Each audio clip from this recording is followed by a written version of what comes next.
Itu karena eh, problemnya itu sebenarnya masalah pemikiran. Jadi ketika kita masuknya dengan doktrin, masuknya dengan bahasa fikih ini belum sebenarnya. Karena kalau kita ngelihat Rasulullah 13 tahun beliau di Mekah itu apa yang beliau sampaikan adalah bicara tentang big why. Sementara terkadang kita ke anak kita atau dakwah kita dalam masuk ke ring 3 ring 4 ini bicaranya adalah sudah bicara masalah fikih. Fikih itu how to-nya. Kamu tuh harus sholat, kamu tuh harus puasa.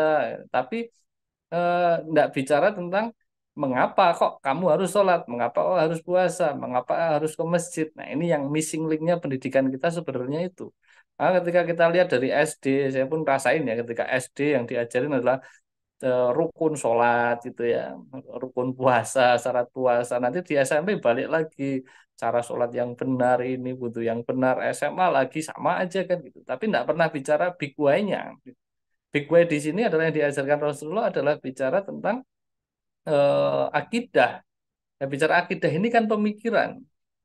Jadi akidah hati yang berasal dari pemikiran. Notabene apa keresahan-keresahan anak-anak muda ini ya harus memang dengan ngobrol bukan dengan kamu solusinya tuh harus sholat gitu tapi dia sendiri enggak, belum mengenal Allah gitu. Ya maka di tempat kami memang pintu masuknya untuk ngajakin anak muda ini pasti dengan tadi konteksnya keren.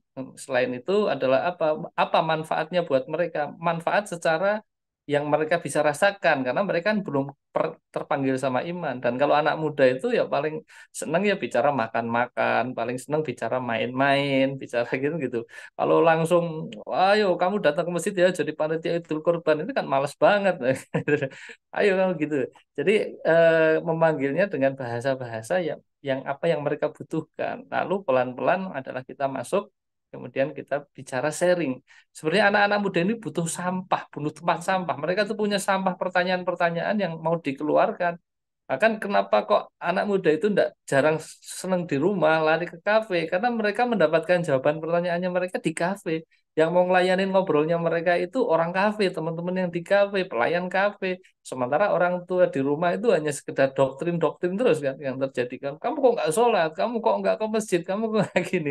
Nggak pernah bicara keresahan-keresahan mereka. Maka yang kami di Real Masjid pun kami punya agen-agen bahasanya gitu. Kami menciptakan role model mereka yang notabene ya siap untuk menjadi tempat sampah untuk anak-anak muda ini. Jadi begitu datang makan, maka di tempat kami makan tidak dibungkus, harus makan prasmanan. Karena apa? Biar bisa duduk. Kalau duduk bisa kenalan. Kalau sudah kenalan, tahu dia apa, nanti muncul deh anak-anak muda ini butuh curhat. Kita dengerin, oh ternyata permasalahannya mereka ini. Oh, terus baru kita masuklah dari sisi pemikiran. Terus mau nggak kita menyelesaikan masalah dalam 2-3 menit itu masalahmu selesai terjawab semua. Wah, pokoknya kita punya metode itu.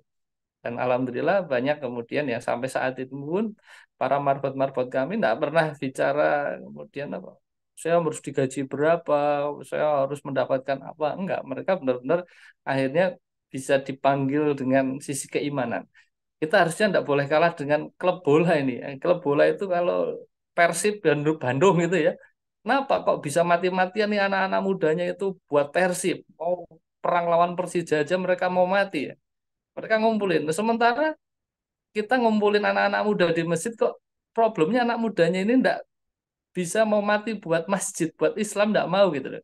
Karena apa? Kita enggak ngasih ruh buat mereka. Sementara Persib itu ngasih ruh buat anak-anak mudanya. Anak-anak mudanya dibikin bangga dengan bendera Persib, dibikin kenal dengan pemain-pemainnya, mereka punya aktiviti bersama ini dan lain sebagainya, fans club dan sebagainya. Tapi masjid tidak melakukan itu. Jadi sekedar ya udahlah yang mau ke masjid ini saja. Jadi tidak meriayah anak muda.